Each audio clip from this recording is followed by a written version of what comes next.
En este caso puntual vamos a estudiar la defensa PIR, ¿cierto? Lo que tiene que ver con la partida de Bronstein con Benko, que se jugó en Monte Carlo en 1969. El código es B09. Comenzamos. El blanco parte con I4, el negro hace D6, D4, KF6, KF3 y G6.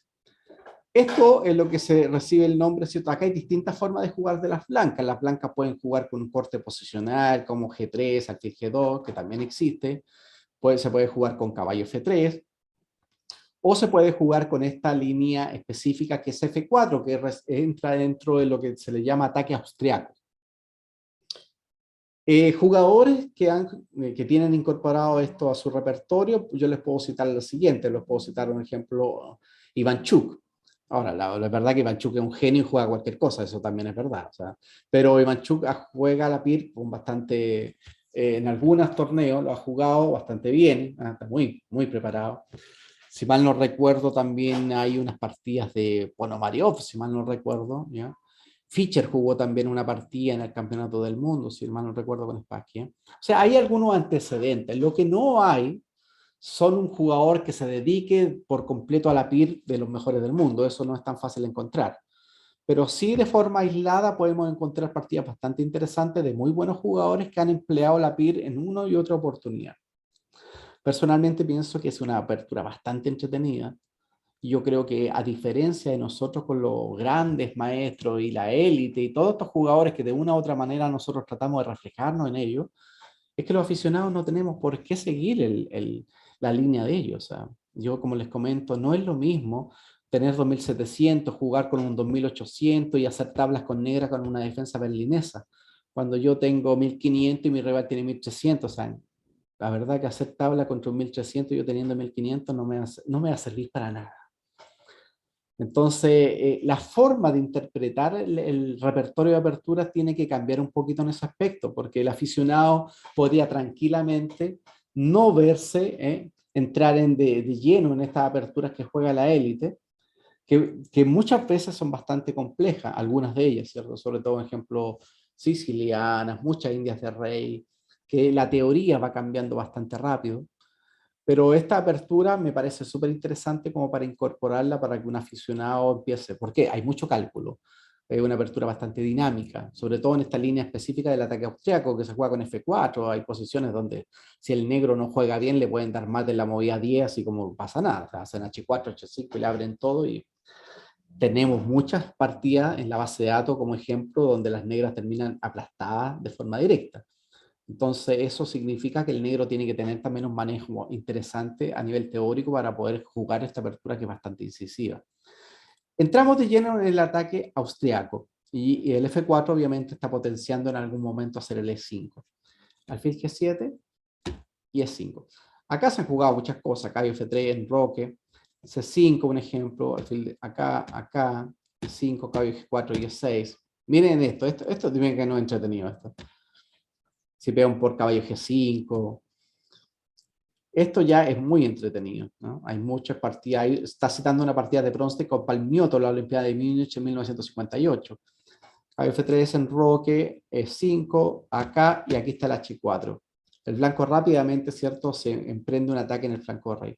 C5, H5, peón por, dama por, peón por, y ahora dama F2 buena, E por F4 mala, H por G6, H por G6, aquí por F4, caballo F6, dama H4, y de una u otra manera le están haciendo tranquilamente ahora un alfil G5, ¿cierto? Y le están cambiando y le están dando mate en H7, o sea, o también hay una amenaza latente como un alfil H6, cambiar y dama H6, dama H8.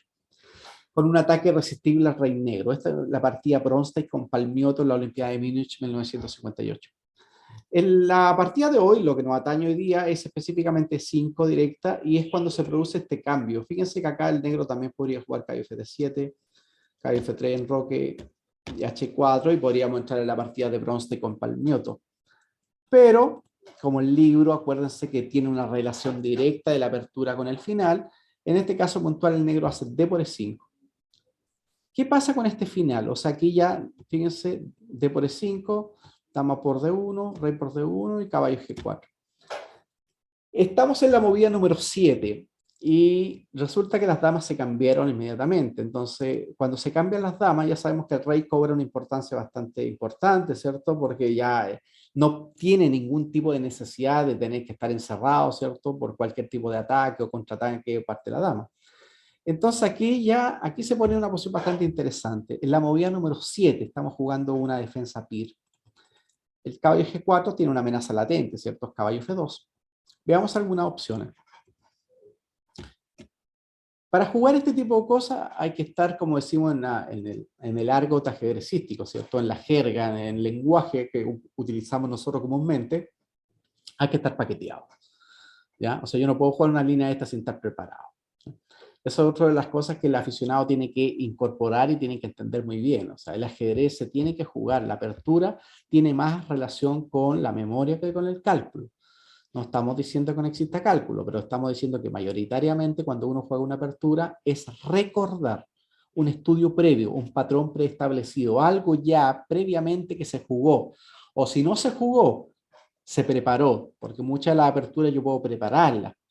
¿Mm? O sea, es verdad que los aficionados no hacemos tanto eso porque no es tan común, pero los grandes jugadores sí lo hacen. Preparan novedades, preparan líneas, preparan gambitos, o sea, se van de una u otra manera entrando cada vez en más profundidad, ¿ya? O sea, la persona que más maneja un tema es la que obviamente tiene más estudio, más preparación, más dedicación. Y eso obviamente va en directa relación con el resultado de la apertura. La persona que tenga mayor manejo obviamente va a salir mejor de la apertura. En ejemplo, caballo de 5, rey de 8, rey de 1, C6, cabeza de F6. Importantísimo este F6. Este F6 es un concepto básico de cadenas de peones. Si el blanco tiene esta y esta, ¿cuál es la obligación de las negras? Destruir la cadena de peones. Observen esta posición. Aquí el negro tiene muchos movimientos posibles. Muchos. 5, 10, 15, no sé cuántos movimientos podrá hacer las negras acá. Pero aquí lo que nos interesa a nosotros a nivel ajedrecístico es que siempre los movimientos vayan de acuerdo a un tema que esté latente. Y uno de ellos, uno de esos temas, quizás uno de los más importantes, por lo menos en el tema de la apertura, tiene que ver con las cadenas de peones. Las cadenas de peones no solamente mandan, las cadenas de peones determinan cuáles van a ser los contrajuegos directos que yo puedo realizar contra dicha cadena. Es decir, que si ahora el negro podría hacer cualquier cosa acá, siempre va a tener preferencia, obviamente, un movimiento como F6. Porque con F6 se está produciendo un quiebre acá a la cadena de peones. O sea, el negro está tomando y comiéndose el peón de una. Entonces, fíjense qué importante el hacer el F6 en un momento oportuno. Acá, regreso, cae F3, acá, y alfil F7 con ventaja blanca. Esa es una opción. En la partida, Bronze jugó rey E1, evitando el caballo F2. Y ahora, aquí hay varias opciones, veamos algunas. F6, que la idea ya no la explicamos, H3 cae acá, caballo de 5 y rey de 8. ¿Ah? Y transpone la variante previa que estábamos revisando. Otra opción es caballo C6, H3 acá y caballo de 5. Y se condujo una clara ventaja en la partida Lukin con 6 Green en el campeonato de Leningrado en 1972. ¿Por qué? Porque resulta que amenaza un caballo por C7. Y si rey de 8, en cualquier momento van a hacer un alfil E3, un roque largo y la torre va a estar pegando directamente a la columna D. Otra opción es H5, que es una recomendación de Benko, ¿cierto? Caballo de 5, rey de 8, caballo F3, C6, caballo de 3, F6, H3, acá, alfil de 3, le pega G6, caballo acá, toma, toma, y ahora le juegan este movimiento bueno. E6 buena. Blanca con clara ventaja blanca. Poliak con Bondareski, Moscú 1945. Amenazo simplemente alfil por F5. Si alfil por caballo D4 y estoy tomando en F5 con ventaja. Yo no sé si ustedes conocen bien, pero Benko es uno de los pocos jugadores que quedó con score, ¿cierto? Que tiene score contra Kasparov. Si mal no recuerdo. Y eso no es común, ¿no? O sea, si ustedes analizan las partidas de Kasparov, deben ser muy pocos. Un ejemplo, Kasparov y Karpov, todas las partidas que jugaron, desde el 85 para adelante, desde que empieza el campeonato del mundo, tienen una diferencia prácticamente de +2 a favor de Kasparov, ¿no? O sea, siempre ha sido súper parejo. Siempre fue muy parejo, ¿ya? Y Benko le tiene, si mal no recuerdo, parece que le tiene como un 3-1. Ustedes lo pueden buscar en la base de datos, están las partidas ahí, ¿no? Y eso, como ustedes entenderán, no es algo común, para nada. Rey E1, C6, H3, acá, y acá unos problemitas que tiene este caballo. La diferencia entre la defensa PIR y la defensa moderna es que muchas veces las configuraciones de las piezas no son iguales, no hay una dinámica. Por ejemplo, una defensa moderna sería así. Entonces, ¿cuál es la diferencia de una defensa moderna con una PIR? Es que la defensa moderna no ha definido de forma directa la salida del caballo. Fíjense un pequeño detalle, este caballo no está fuera. Cosa que rápidamente en una defensa PIR el caballo está en F6. Si el caballo está en F6, claramente no lo puedo mover para otra parte, o sea, ya el caballo estoy en F6. Lo que me permite la defensa moderna, ahora, al estar con este caballo en G8, es dar la posibilidad que el caballo se mueva generalmente. En una defensa moderna, el caballo puede salir por acá, buscando muchas veces la casilla F5 con su efecto F4. También el caballo muchas veces a través de un F6 podría buscar la casilla F7. En algunas ocasiones, y en menor cantidad, el caballo podría salir por E7. O sea, si yo tuviera que hacer una explicación rápida con respecto a la diferencia entre una PIR y una moderna, tiene que ver que la disposición de las piezas es distinta. Un ejemplo, en la defensa moderna, el caballo muy pocas veces sale por F6. En la defensa PIR, casi siempre el caballo sale por F6. Otra cosa a diferencia de la moderna radica que el negro todavía no ha definido los movimientos de peones. ¿Eso qué significa? Que el negro podría en algún momento jugar un C6 y un D5, podría jugar un C5 directo, o podría en algún momento volver y jugar un D6 y buscar unas posiciones cercanas, ¿cierto?, a las ideas generales de la defensa PIR. Entonces, los códigos son distintos también. El B09 es un código de PIR. Los códigos de la moderna generalmente bordean los B05, los B06, un poquito antes, ¿cierto? Es interesante, es una apertura bastante llamativa. Yo jugué un par de partidas con defensa moderna y creo tener humildemente un par de partidas bastante aceptables con la línea y me gustó bastante, en todo caso, la defensa moderna. La PIR no la he estudiado nunca, eso sí se lo comento.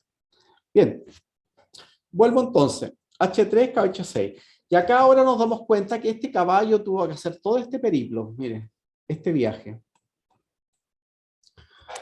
Si el caballo ha movido 1, 2, 3 veces y se encuentra ahora, en este momento, en H6, es porque las cosas a primera instancia no están saliendo muy bien. O sea, eso es lo primero que tenemos que entender. ¿Eso qué quiere decir? Que el caballo está fuera de juego acá. Ahora, yo puedo decir, sí, pero yo amenazo caballo F5, ya ahí me estabilizo. Sí, pero de eso, ahí está la gracia. Bronstein inmediatamente hace el G4. Observen acá que la mayoría de los movimientos que ha realizado las blancas son peones. Y si yo tuviera que hacerle clase a un niño, siempre uno le va a decir ese tipo de comentarios. No, trate que en la apertura, ¿cierto? Trate que haya una armonía con respecto al desarrollo de las piezas, no mueva una pieza más de una vez. Hay mucho concepto general que sí tiene buena fundamentación, eso no es casualidad. Pero también hay un factor importante dentro del ajedrez que tiene que ver un poquito ya con este concepto, que es un poquito más elevado y tiene hasta muchas veces un poquito más etéreo, ¿cierto? Un poquito más, que tiene que ver un poquito con que los conceptos se terminan modificando. O sea, es algo raro, ¿me entiendes? O sea, un ejemplo, yo le digo a un niño, no muevas la dama en la apertura, y después a ese mismo niño le explico la defensa escandinava. Entonces ahí hay un quiebre, ahí se produce un cortocircuito porque el niño dice, tú me estás explicando una cosa y a la siguiente me explicas lo mismo, o sea, me está explicando, te estás como equivocando. Eso en el ajedrez es totalmente así. El ajedrez da pie para que en un momento determinado una posición puede ser útil jugar más de una vez con la misma pieza. Que no es lo recomendable, sí, eso está claro. Pero observen que en esta posición blanca, que el blanco haya movido solamente los peones, está totalmente justificado, porque lo que está haciendo con estas cadenas de peones es limitar la fuerza de este alfil y ahora el caballo. Entonces, lo que nosotros queremos explicar siempre que estamos hablando de ajedrez es buscar una parte racional para poder explicar cualquier fenómeno, dentro de lo posible. Porque sabemos de antemano que el ajedrez no es una ciencia exacta, ni mucho menos, pero sabemos, en todo caso, que intentamos humildemente tratar de explicar todo. Ahora, si yo tengo que esta posición y la tengo que explicar a un niño, yo le puedo decir, estos peones aquí están bien. Pero ya el niño me diría, pero ¿por qué van a estar bien si yo tengo este sin jugar, este y este? Y ahí la explicación es un poquito más compleja porque ahí lo que tú le tienes que terminar explicando a un niño que el ajedrez se compone no solamente de cosas tangibles, sino también hay muchas cosas que son un poquito más elevadas, que tiene que ver un poquito con la abstracción, tiene que ver con la proyección con respecto a las piezas, al papel que puede desempeñar una pieza en el corto o mediano plazo. Si estos peones están tan avanzados acá, cumplen un objetivo bastante práctico y funcional, que es limitar la fuerza de estas piezas de flanco de raíz de las negras. ¿Eso qué significa? Que están bien, ¿no? Listo. El negro tiene que hacer F6 porque si no hace F6, ustedes se darán cuenta que estas piezas nunca van para jugar. F6. Tomo y tomo. No puedo tomar el alfil obviamente por G5, tiene que tomar de peón. Y ahora entonces Brownstein hace el alfil C4. Observen que el caballo, al encontrarse en H6, queda totalmente sin los movimientos caballo F5, caballo G4. Y le queda prácticamente volver a F7. Volver a G8 iría totalmente en contra de la lógica porque el caballo partió aquí, se movió acá, acá y volvió acá para llegar a G8. Eso sería, no tendría mucha explicación, ¿cierto? Porque sería como una eterna pérdida de tiempo de una misma pieza. Eso sí que podemos demostrarlo claramente que no va a poner una parte. En este caso puntual, aquí en la partida, después de la partida, Benko dice que era interesante hacer F5, porque el F5 está amenazando directo a peón por, lo que obliga a hacer G5, caballo F7, acá, le está comiendo el alfil, se mueve, y ahora rey de 7. ¿Cuál es la idea de esto? Que el rey rápidamente se ubique en C7, ¿cierto? Y se saque un poquito la presión que se está ejerciendo sobre él. Según Benko, esto es una posición bastante más aceptable para las negras. Las blancas deben mantener igual una posición superior, pero es una posición mucho más aceptable que lo que jugó en la partida. Benko en la partida, cierto, jugó caballo F7. Y ahora, el movimiento que viene ahora sí que es llamativo. O sea, ya hay que reconocer lo que Bronstein debe ser uno de los grandes genios, cierto, del ajedrez mundial. No solamente por el hecho de haber empatado el match, ¿cierto?, a 12 partidas con Botvinnik y todo lo que ello conlleva, sino si usted ve las partidas de Bronstein, nos podemos dar cuenta que es realmente de una imaginación increíble, ¿no? Hay jugadores buenos y talentosos, pero hay jugadores que se le ocurren cosas que la media no se le ocurre. Y si ustedes me preguntan, yo creo que Bronstein claramente es uno de esos jugadores que se le ocurren cosas que la mayoría no se le ocurren. Observen lo que hace en la partida. Torre H2. Que es un desarrollo bastante bizarro, ¿cierto? Bastante poco normal, porque dice, o sea, aquí lo lógico, cualquier persona común y corriente lo que haría es sacar el alfil, sacar el caballo, enrocarse largo y seguir, o sea, una posición entre comillas normal. Pero fíjense que el torre H2 busca un objetivo rápido. Los otros planes como alfil E3, caballo F3, enroque largo, poner una torre en la columna E, son bastante lentos, o sea, y el negro también juega. La diferencia ahora es que después de torre H2 estoy amenazando de forma directa torre 2. Rápidamente estoy llegando a la casilla E2, con lo cual voy a ejercer un ataque directo sobre la columna E. Ese movimiento, siendo bien objetivo, no es tan fácil de visualizar, para nada, para nada. ¿Ya? Y creo que una de las muestras más por qué Bronstein llegó a ser lo que es hoy día en la historia del ajedrez mundial. Bien, hizo caballo D6, alfil B3, estoy amenazando torre 2, se va de 8, y ahora inmediatamente apertura de líneas. Fíjense qué importante, que del momento que le hace F5, ya está pensando en lo siguiente. Alfil F4, pegando acá, y rápidamente enroque, con lo cual la torre le va a pegar acá. Observen la actividad de las piezas blancas. Si logro hacer alfil F4 y enroque largo, esa posición está pero cercana a la derrota, porque prácticamente no hay forma de evitar eso. Un ejemplo, si G por F5... Maestro, Dime. pero Enroque no la tiene. Acuérdate que ya había jugado Rey E1. Sí, siento que ya no la tiene. Sí, tienes Torre de 1 razón. sí. Torre de 1 Torre de 1 sí, sí. sí, tienes razón. Sí, eso es importante. No hay enroque, pero sí está el torre de 1. Lo que Claro. pasa es que uno lo asocia tan comúnmente a eso que casi lo dice de forma mecánica, pero no hay enroque, pero sí hay torre de 1.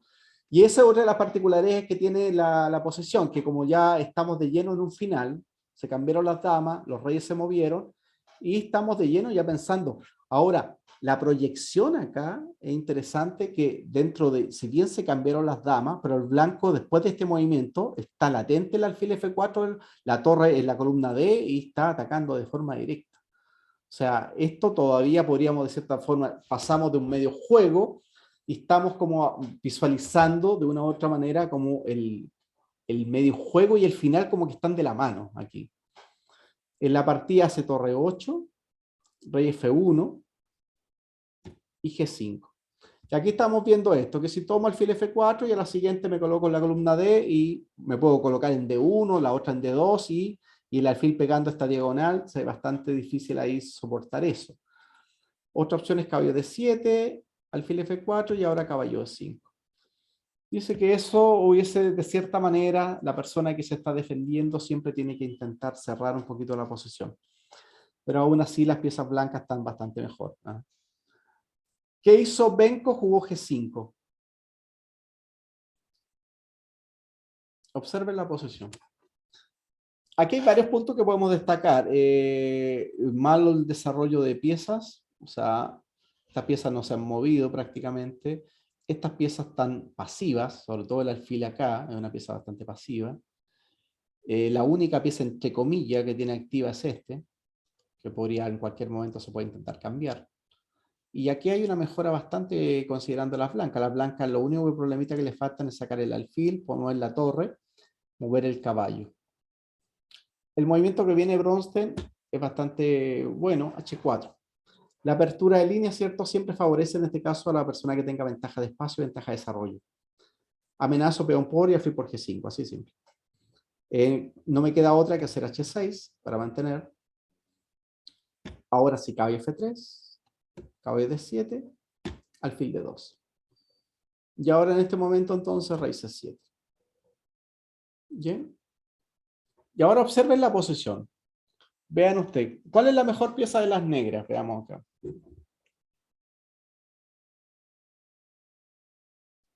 La torre porque está controlando una columna abierta. Ya, listo. Entonces ahí está el indicador. Esa es la pauta, esa es la pista. Si yo identifico rápidamente la pieza activa de mi rival, ¿qué tengo que hacer? Cambiarla por una mía que no está haciendo Se nada. la cambio inmediatamente. Independiente que la mía haga algo, ¿no? Acuérdate que las piezas van a tener aparte del valor nominal, o sea, este valor relativo que le ponemos a cada pieza, porque al fin y al cabo todos sabemos que el valor real de una pieza es el papel que desempeñan dentro del tablero, ¿cierto? En este caso puntual, esta torre de 8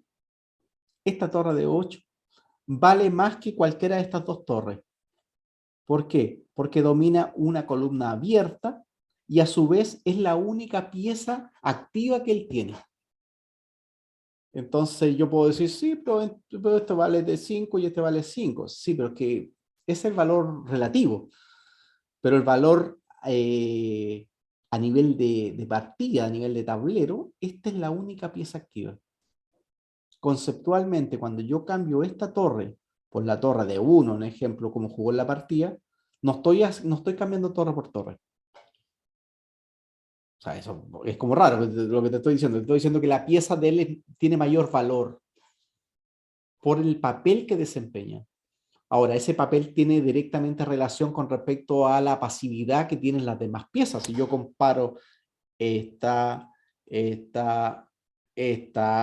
sobre todo esta, nos damos cuenta que las piezas negras carecen bastante de actividad por lo demás.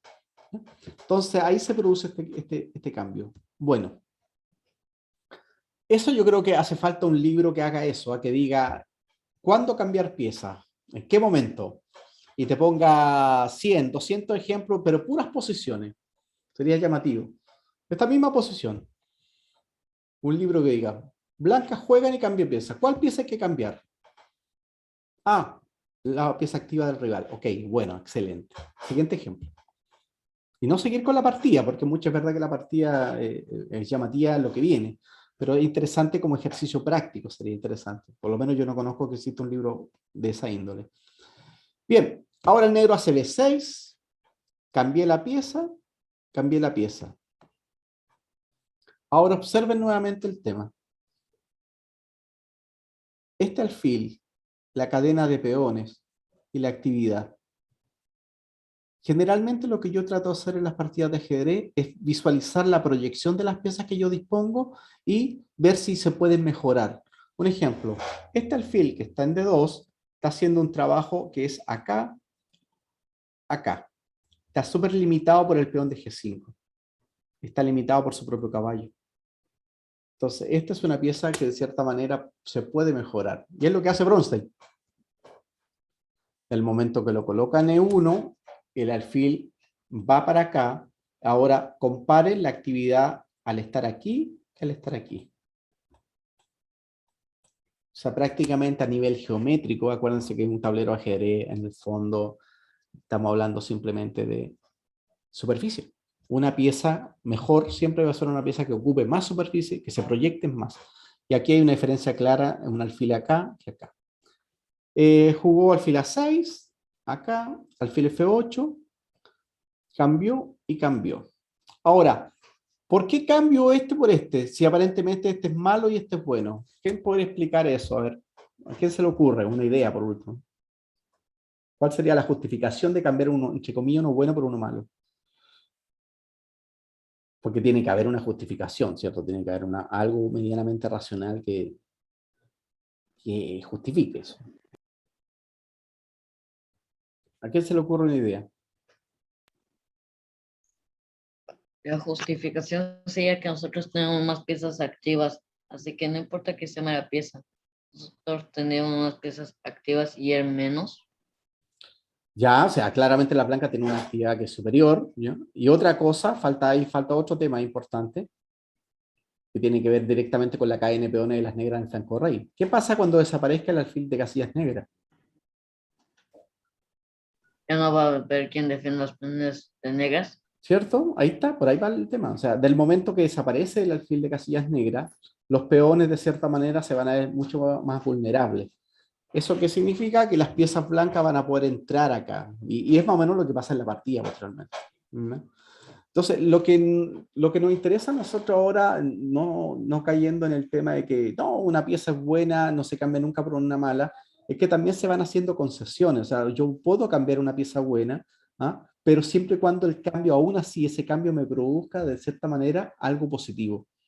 Y en este caso puntual, sí nos vamos a dar cuenta que el cambio de este alfil por este alfil va a producir un pequeño tema acá, porque acuérdense que también acá hay una apertura de la columna H, con lo cual la torre rápidamente va a entrar en séptima fila. ¿Ya? Y esa torre en séptima fila no era lo mismo cuando el alfil estaba acá, porque el alfil estaba defendido por el caballo. Ahora cuando cambiemos el alfil, la torre va a estar en séptima fila y va a estar inmediatamente controlando toda la séptima fila. Paulatinamente lo vamos a ir mirando y se van a dar cuenta ustedes que lo que pasa. Tomo y torre H7. Observen ahí. Observen acá y esta otra posición. Miren. ¿El blanco sigue estando con ventaja? Por supuesto, indiscutible, tiene una ventaja bastante evidente. Pero ahora podría en cualquier momento hacer acá, sacar la torre y... Creo, maestro, que también podría tomar DF, ¿no? Creo que también puede tomar DF en vez de H y le deja un espacio al caballo para que C y la diagonal se ya, también podría ser, ¿cierto? Y ahí conceptualmente también estaría tomando una fuerza bastante importante el alfil. ¿Ya? Claro. Eso es importante, es importante. Por eso tenemos que intentar, aunque no es tan fácil, pero tenemos que intentar tratar de hacer estos cálculos mentales, ir viendo los pros y los contras de las posibles posiciones que podríamos derivar. O sea, esta posición que estamos visualizando, si este alfil desaparece, ahora inmediatamente se produce un quiebre sobre este punto, porque hay un golpe directo sobre H6. Ahora me encantaría yo que este alfil tuviera N3 y poder hacer un alfil D4, cambiar este alfil para inmediatamente pegarle a H6, por ejemplo. Pero eso es lo que tengo que ver, si es que alcanzo a hacer realmente un alfil E3 o un alfil D4 para cambiar el alfil negro. En este caso, cuando Bronze hace el alfil E1, es mucho más simple porque no tiene el negro mejores expectativas. Juego acá, me hacen D6, tomo, y ahora sí que se produce. Y ahora, a diferencia del ejemplo anterior, no existe el F por, ¿cierto? Porque está H6 está en el aire. Y aquí no me queda otra opción que tomar DH. Y ahora inmediatamente la torre entró por séptima fila. Sigue el blanco teniendo una posición muy superior. Todavía no tiene nada de más.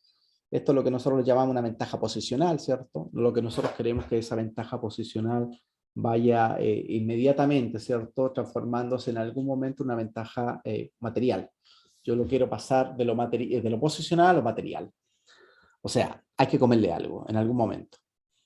En este caso puntual, un ejemplo, si alfil C4, tomo, ahí viene el caballo E4, ya amenazo latente un caballo por F6. Y si torre F8, el caballo al otro lado. Y ahí nos damos cuenta que todas las piezas blancas prácticamente ya entraron. O sea, esto ya es casi insostenible. Bien, después de torre H7 hizo torre E8. Y ahora inmediatamente alfil E6. Me estoy comiendo el caballo, se tiene que defenderlo, ¿cierto? Fíjense la vida del alfil. El alfil lo único que hizo fue dar un jaque y tuvo que volver. O sea, es una actividad bastante lamentable por lo demás. Caballo D4. Ahí nos damos cuenta también que el negro quisiera sacar este caballo de acá, pero está lleno de las casillas blancas tan débiles. No es tan fácil hacerse 5. A6, A4, torre de 8. Y ahora viene un golpe de gracia, le hace un alfil de 5. Miren. Como siempre pasa, después de una partida estratégicamente superior, ¿cierto? Emana la táctica y amenazo varias cosas. Amenazo caballo E6, amenazo caballo por, amenazo alfil por. Hay distintas amenazas ahí. En la partida hace torre 8, alfil por C6. Ahora sí, ya pasamos de una ventaja posicional a una ventaja material. Eso casi no se puede evitar, lamentablemente eso está latente, ¿cierto? Caballo C4, alfil D5, caballo 3, y vuelve el alfil a pegar el mismo tema. Se come este peón, caballo E4, sigue aumentando la presión sobre F6, torre D8, C4. Ahí nos damos cuenta que el negro está en una posición casi de Suxuan, no tiene casi movimientos útiles. Caballo G5, y ahora, si no hace caballo G5, un ejemplo, ¿qué hace? Se ve bastante difícil de buscar algún tipo de contrajuego acá. Hizo esto, caballo por F6, rey de 6, vuelve, lo obliga a ir nuevamente con el rey para acá, y vuelve a hacerle una vez más el chiste del alfil de 5. Amenaza nuevamente caballo E6. Torre 8, caballo 6, rey B8, y ahora el otro caballo. Es un viaje de caballo. Torre G8 y ahora B3. Ningún apuro. Si hay algo que caracteriza a los grandes jugadores es la tranquilidad al momento de materializar una ventaja. Nosotros, nuestras partidas, generalmente nos apresuramos. Y eso se los digo por experiencia propia. Yo veo unas partidas mías en la base de datos y digo, oh, increíble, tenía ganado y terminé empatando. Tenía igualado, terminé perdiendo. Porque muchas de las decisiones, como te digo, van por un impulso y están un poquito alejados de lo que es la reflexión. Caballo F6, torre C7, ¿cierto? Entonces ahora caballo por y peón por. Y ahora no hay forma de evitar ya que estamos perdiendo de forma directa. Amenazo F6, F7. Esta partida corresponde a Bronstein con Benko en Monte Carlo en 1969.